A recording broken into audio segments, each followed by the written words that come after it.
ಕನ್ನಡದ ಕಳೆಯನ್ನು ಮೊಳಗಿಸೋಕೆ ಇವತ್ತು ಕರವೇ ಕಾರ್ಯಕರ್ತರು ದೊಡ್ಡ ಮಟ್ಟದಲ್ಲಿ ಹೋರಾಟದ ಅಭಿಯಾನವನ್ನೇ ಆರಂಭ ಮಾಡಿದ್ದಾರೆ. ಈ ಹಿಂದೆಯೂ ಮಾಡಿದ್ರು, ಈಗಲೂ ಕೂಡ ಮಾಡುತ್ತಾ ಇದ್ದಾರೆ. ಮುಂದುವರೆದಿದೆ ಕರವೇ ಕಾರ್ಯಕರ್ತರ ಪ್ರತಿಭಟನೆ. ಫ್ಲೈಓವರ್ ಮೇಲೆ ಸೇರಿದಂತೆ ರಸ್ತೆಯಲ್ಲಿ ಪಾದಯಾತ್ರೆಯನ್ನ ಕೂಡ ಮಾಡ್ತಾ ಇದ್ದಾರೆ. ಏರ್ಪೋರ್ಟ್ ರೋಡ್ ಸಂಪೂರ್ಣವಾಗಿ ಬಂದ್ ಮಾಡಿದ್ದಾರೆ. ಸೊ BMW ಶೋರೂಮ್ ಬೋರ್ಡ್ ಅನ್ನ ಪೀಸ್ ಮಾಡಿದ್ದಾರೆ, ಕನ್ನಡ ಇಲ್ಲ ಅನ್ನುವಂಥ ರೀತಿಯಲ್ಲಿ. ಸೊ ಅದಕ್ಕೋಸ್ಕರ ಕನ್ನಡ ಭಾಷೆಯನ್ನು ಬಳಕೆ ಮಾಡಿಲ್ಲ ನೀವು ಅಂತ ಹೇಳಿ ಫ್ಲೈಓವರ್ ಮೇಲೆ ಸೇರಿದಂತೆ ರಸ್ತೆಯಲ್ಲಿ ಪಾದಯಾತ್ರೆಯನ್ನು ಮಾಡ್ಕೊಂಡು ಬಂದಿದ್ದಾರೆ. ಪೊಲೀಸರೊಂದಿಗೆ ತಳ್ಳಾಟ, ನೂಕಾಟ ಎಲ್ಲವೂ ಕೂಡ ಆಗಿದೆ.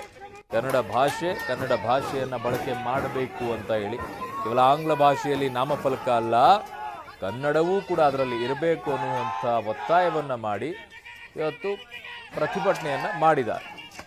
ನನ್ನ ಸಹೋದ್ಯೋಗಿ ಮಾದೇಶ್ ಅನೇಕಲ್ ಅನ್ನೊಂದಿಗೆ ಈಗ ನೇರ ಸಂಪರ್ಕಕ್ಕೆ ಸಿಗ್ತಾ ಇದ್ದಾರೆ. ಮಾದೇಶ್, ಎಲ್ಲಿಗೆ ಬಂದಿದೆ ಇವತ್ತು ಕರವೇ ಕಾರ್ಯಕರ್ತರ ಪ್ರತಿಭಟನೆ? ಮಾದೇಶ್, ಅರುಣ್, 2018ರಿಂದಲೂ ಕೂಡ ನಾವು ಹೇಳ್ತಾನೆ ಬಂದಿದ್ವಿ. ಆದರೆ ಇಂಗ್ಲಿಷ್ ಫಲಕಗಳನ್ನು, ನಾಮಫಲಕಗಳನ್ನು ತೆಗೆಯುವಂಥ ಕೆಲಸವನ್ನು ಮಾಡಲಿಲ್ಲ. ಅದರಿಂದಾಗಿ ನಾವೆಲ್ಲರೂ ಕೂಡ ಇವತ್ತು ಸುಮ್ಮನೆ ಬಿಡೋದಿಲ್ಲ, ಅಭಿಯಾನ ಮಾಡ್ತೀವಿ, ಜೊತೆಗೆ ಅವರಿಗೆ ಎಚ್ಚರಿಕೆ ಕೊಡುವಂಥ ಕೆಲಸವನ್ನು ಮಾಡ್ತೀವಿ ಅನ್ನುವಂಥ ಒಕ್ಕರಳಿನ ಕೂಗನ್ನು ಹೇಳ್ತಾ ಅಂದರೆ ಎಲ್ಲೆಲ್ಲಿ ಇಂಗ್ಲೀಷ್ ಫಲಕಗಳು, ನಾಮಫಲಕಗಳು ಕಾಣ್ತಿದ್ದಾವೆ ಅವೆಲ್ಲವನ್ನು ಕೂಡ ಪುಡಿ ಮಾಡಿ ಎಚ್ಚರಿಕೆಯನ್ನು ಕೊಡುವಂಥ ಕೆಲಸವನ್ನು ಕಾರ್ಯಕರ್ತರು ಮಾಡ್ತಾ ಇದ್ದಾರೆ.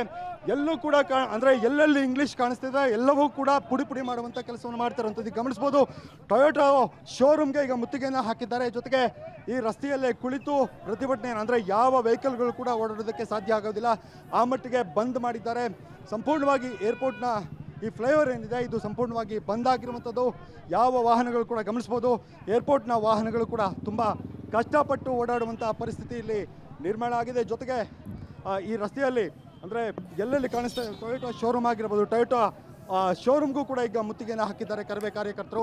ಅಲ್ಲಿ ದೊಣ್ಣೆಗಳನ್ನು ಹಿಡ್ಕೊಂಡು ಆ ಶೋರೂಮ್ನ ನಾಮಫಲಕಗಳೇನಿದ್ದಾವೆ ಅವುಗಳನ್ನು ಸಂಪೂರ್ಣ ಪುಡಿ ಮಾಡುವಂಥದ್ದು, ಜೊತೆಗೆ ಎಚ್ಚರಿಕೆ ಕೊಡುವಂಥ ಕೆಲಸವನ್ನು ಕನ್ನಡ ಕಾರ್ಯಕರ್ತರು ಮಾಡ್ತಾ ಇದ್ದಾರೆ. ಗಮನಿಸ್ಬೋದು, ಅಲ್ಲಿ ದೊಣ್ಣೆಯನ್ನು ಹಿಡ್ಕೊಂಡು ಅಂದರೆ ಸರ್ವಿಸ್ ರಸ್ತೆ ಜೊತೆಗೆ ಈ ಫ್ಲೈಓವರ್ ಏನಿದೆ ಎರಡೂ ಕಡೆಗಳಲ್ಲೂ ಕೂಡ ರ್ಯಾಲಿ ಹೋಗ್ತಾ ಇದೆ. ಒಂದು ಕಡೆ ಏನು ಸರ್ವಿಸ್ ರಸ್ತೆಯಲ್ಲಿ ಕಂಡು ಬರುವಂಥ ಇಂಗ್ಲೀಷ್ ನಾಮಫಲಕಗಳೇನಿದ್ದಾವೆ ಅವೆಲ್ಲವನ್ನು ಕೂಡ ಪುಡಿ ಮಾಡುವಂಥ ಕೆಲಸ ಒಂದು ಕಡೆ. ಆದರೆ ಒಂದು ಕಡೆ ರ್ಯಾಲಿಯ ಮೂಲಕ ಅಂದರೆ ಅಭಿಯಾನ ಏನು ಮಾಡ್ತಾ ಇದ್ದೀವಿ, ಅಭಿಯಾನದ ಜೊತೆಗೆ ಎಚ್ಚರಿಕೆಯನ್ನು ಕೊಡುವಂಥದ್ದು, ಜೊತೆಗೆ ನಾಮಫಲಕಗಳು ಕಂಡ್ರೆ ಅಂದರೆ ಇಂಗ್ಲೀಷ್ ನಾಮಫಲಕಗಳು ಕಂಡ್ರೆ ಅವುಗಳನ್ನು ಪುಡಿ ಮಾಡುವಂಥ ಕೆಲಸವನ್ನು ಮಾಡ್ತಾ ಇರುವಂಥದ್ದು. ಈಗ ಪೊಲೀಸರು ಎಲ್ಲರನ್ನು ಕೂಡ ವಶಕ್ಕೆ ಪಡೆಯುವಂಥ ಕೆಲಸವನ್ನು ಕೂಡ ಮಾಡ್ತಿದ್ದಾರೆ. ಅದರಿಂದಾಗಿ ಎಲ್ಲರನ್ನ ಇಳಿಸಿ ಅನ್ನುವಂಥ ಕೂಗನ್ನು ಈಗ ಪ್ರತಿಭಟನಾಕಾರರು ಮಾಡ್ತಾ ಇರುವಂಥದ್ದು.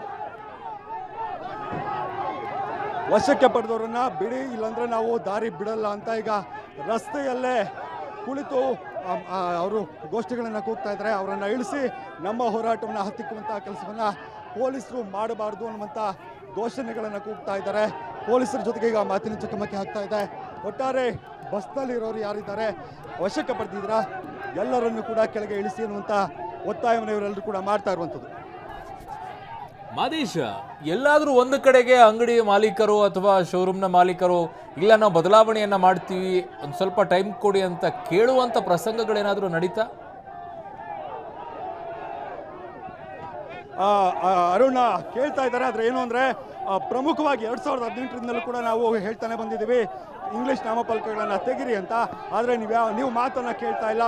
ಅದರಿಂದಾಗಿ ನಾವು ಸುಮ್ಮನೆ ಈ ಸಲ ಅಂತೂ ಬಿಡೋದಿಲ್ಲ, ನೀವು ಚೇಂಜ್ ಮಾಡಲೇಬೇಕು, ನಿಮಗೆ ಸಮಯಾವಕಾಶವನ್ನು ವರ್ಷಾನುಗಟ್ಟಲೆ ಕೊಟ್ಟಿದ್ದೀವಿ, ಈಗ ಮತ್ತೆ ಸಮಯ ಕೊಡಿ ಅನ್ನುವಂಥ ಮಾತನ್ನು ಹೇಳುವಂಥದ್ದು ಅವ್ಯಾವುದೂ ಕೂಡ ಇಲ್ಲಿ ನಡೆಯಲ್ಲ ಅನ್ನುವಂಥ ಹೇಳಿಕೆಯನ್ನು ಇವರೆಲ್ಲ ಅಂದರೆ ಘೋಷಣೆಗಳನ್ನು ಇವರೆಲ್ಲರೂ ಕೂಡ ಕೂಗ್ತಾ ಇರುವಂಥದ್ದು. ಈಗ ನಮ್ಮ ಜೊತೆಗೆ ಈಗ ಗಮನಿಸ್ಬೋದು ನಾರಾಯಣಗೌಡರು ಇದು ಕೂಡ ಇದ್ದಾರೆ.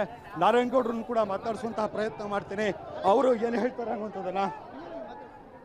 ಈಗ ನಮ್ಮ ಜೊತೆಗೆ ನಾರಾಯಣಗೌಡರು ಕೂಡ ಇದ್ದಾರೆ, ಅಂದರೆ ಅವರನ್ನು ವಶಕ್ಕೆ ಪಡೆದಿದ್ದಾರೆ. ನಾರಾಯಣಗೌಡರು ಏನು ಹೇಳ್ತಾರೆ ಅನ್ನುವಂಥದ್ದನ್ನು ಕೂಡ ಗಮನಿಸ್ಬೋದು. ಈಗ ಎಲ್ಲರನ್ನೂ ಕೂಡ ಪ್ರಮುಖ ನಾಯಕರುಗಳೇನಿದ್ದಾರೆ ಕರವೇ ನಾಯಕರುಗಳು ಎಲ್ಲರನ್ನೂ ಕೂಡ ವಶಕ್ಕೆ ಪಡೆಯುವಂಥ ಕೆಲಸವನ್ನು ಈಗ ಮಾಡಿರುವಂಥದ್ದು. ಈಗ ನಮ್ಮ ಜೊತೆಗೆ ನಾರಾಯಣಗೌಡರು ಇದ್ದಾರೆ, ಅವ್ರನ್ನ ಮಾತಾಡ್ತೀನಿ. ಸರ್, ಈಗ ವಶಕ್ಕೆ ಪಡೆದಿದ್ದಾರೆ, ಏನು ಹೇಳ್ತೀರಿ ಸರ್? ಓಕೆ, ಅವರು ಇನ್ನೊಂದು ಮಾಧ್ಯಮದ ಜೊತೆಗೆ ಮಾತಾಡ್ತಾ ಇದ್ದಾರೆ. ಈಗ ಕೆಲವೇ ಕ್ಷಣಗಳಲ್ಲಿ ಪಬ್ಲಿಕ್ ಟಿವಿಗೂ ಜೊತೆಗೂ ಕೂಡ ಅವರು ಮಾತಾಡ್ತಾರೆ, ಏನು ಹೇಳ್ತಾರೆ ಅಂತ ನಾನು ಕೇಳ್ಬೋದು. ಒಟ್ಟಾರೆ ಪ್ರಮುಖ ನಾಯಕರುಗಳು ಯಾರ್ಯಾರಿದ್ದಾರೆ ಎಲ್ಲರನ್ನು ಕೂಡ ವಶಕ್ಕೆ ಪಡೆಯುವಂಥ ಕೆಲಸ ಮಾಡಿದ್ದಾರೆ. ಒಟ್ಟಾರೆ ಈ ಮಾಲ್ಗಳಾಗಿರ್ಬೋದು, ಏನು ಕಮರ್ಷಿಯಲ್ ಶಾಪ್ಗಳೇನಿದ್ದಾವೆ ಅವರೆಲ್ಲರಿಗೂ ಕೂಡ ಎಚ್ಚರಿಕೆಯನ್ನು ಕೊಡುವಂಥ ಕೆಲಸವನ್ನು ಕರವೇ ಕಾರ್ಯಕರ್ತರು ಮಾಡ್ತಾ ಬಂದಿದ್ದಾರೆ. ಆದರೆ ಟೈಮ್ ಕೇಳುವಂಥ ಕೆಲಸವನ್ನು ಅವರು ಮಾಡ್ತಾ ಇದ್ರು ಕೂಡ ಏನು ಆ ಕಮರ್ಷಿಯಲ್ ಓನರ್ಗಳು. ಆದರೆ ಎಷ್ಟು 2018ರಿಂದಲೂ ಕೂಡ ಸಮಯ ಕೊಟ್ಟಿದ್ದೀವಿ, ಇನ್ನು ನಾವು ಇದನ್ನು ಮುಂದುವರ್ಸೋದಕ್ಕೆ ಸಾಧ್ಯ ಆಗೋದಿಲ್ಲ. ಈ ಬಾರಿ ನಾವು ನಿಮಗೆ ದೊಡ್ಡ ಮಟ್ಟದ ಎಚ್ಚರಿಕೆಯನ್ನು ಕೊಡ್ತೀವಿ, ಕೂಡಲೇ ನೀವು ಅದನ್ನು ಬದಲಾಯಿಸಬೇಕು ಅನ್ನುವಂಥ ಎಚ್ಚರಿಕೆಯನ್ನು ಕೊಡ್ತಾ ಇರೋದು. ಈಗ ನಾರಾಯಣಗೌಡರು ಇರುವಂಥ ಬಸ್ಸನ್ನು ಅಡ್ಡ ಹಾಕುವಂಥ ಕೆಲಸವನ್ನು ಕೂಡ ಮಹಿಳಾ ಕಾರ್ಯಕರ್ತರು ಮಾಡ್ತಾ ಇದ್ದಾರೆ. ಸಂಪೂರ್ಣವಾಗಿ ಆ ರಸ್ತೆಗೆ ಆ ಬಸ್ಗೆ ತಡೆ ಒಡ್ಡಿರುವಂಥದ್ದು. ಬಸ್ ಇಂಚು ಕೂಡ ಮೂವ್ ಆಗೋಕ್ಕೆ ಸಾಧ್ಯ ಆಗ್ತಾ ಇಲ್ಲ, ಅಷ್ಟರ ಮಟ್ಟಿಗೆ ಏನು ಇದನ್ನು ಬಸ್ಸನ್ನು ನಿಲ್ಲಿಸಿರುವಂಥದ್ದು. ಈಗ ನಮ್ಮ ಜೊತೆಗೆ ನಾರಾಯಣಗೌಡರು ಇದ್ದಾರೆ, ಅವ್ರನ್ನ ಮಾತಾಡ್ತೀನಿ ಏನು ಹೇಳ್ತಾರೆ ಅಂತ. ಸರ್ ಏನು ಹೇಳ್ತೀರಿ ಸರ್? ಸರ್, ಪೊಲೀಸರು ಹತ್ತಿಕ್ಕುವಂತ ಕೆಲಸ ಮಾಡ್ತಿದ್ದಾರಾ ಈ ಹೋರಾಟ? ಹೌದು, ಇವತ್ತು ಸಿದ್ದರಾಮಯ್ಯನವ್ರ ಸರ್ಕಾರ ನಾವು ಶಾಂತಿ ರೀತಿಯಿಂದ ಈ ಆಂದೋಲನವನ್ನು ತಗೊಂಡು ಹೋಗ್ಬೇಕು ಅಂತ ಅಂದ್ಕೊಂಡಿತ್ತು. ಇದು ಜಾಗೃತಿ ಮೂಡಿಸುವಂಥ ಆಂದೋಲನ, ಯಾವ ಫಲಕಗಳನ್ನು ಡ್ಯಾಮೇಜ್ ಮಾಡುವಂಥ ಆಂದೋಲನ ಅಲ್ಲ, ಶಾಂತಿ ರೀತಿಯಿಂದ ನಡೆಯುವಂಥ ಆಂದೋಲನ. ಇವತ್ತು ಸಿದ್ದರಾಮಯ್ಯನವ್ರ ಸರ್ಕಾರ ಪೊಲೀಸ್ನವ್ರನ್ನ ಮುಂದಿಟ್ಕೊಂಡು ಕನ್ನಡ ಚಳುವಳಿಯನ್ನು ಹತ್ತಿಕ್ಕುವಂಥ ಪ್ರಯತ್ನ ಮಾಡಿದ್ರೆ ನಾನು ಸಹಿಸ್ಕೊಳ್ಳಲ್ಲ. ಅದಕ್ಕಾಗಿ ಹೇಳ್ತಾ ಇದ್ದೀನಿ, ಇವತ್ತು ಒಂದು ದಿವಸ ನಮ್ಮನ್ನು ಅರೆಸ್ಟ್ ಮಾಡ್ಬೋದು, ದಿನ ಅರೆಸ್ಟ್ ಮಾಡ್ತೀರೇನ್ರಿ? ನಾನು ಕಾರ್ಯಕರ್ತರಿಗೆ ಕರೆ ಕೊಡ್ತೀನಿ, ಹೋಗ್ರಿ ನೀವು ಸಿಟಿ ಒಳಗಡೆ ಹೋಗ್ರಿ ಅಂತೇಳಿ ಕರೆ ಕೊಡ್ತೀನಿ.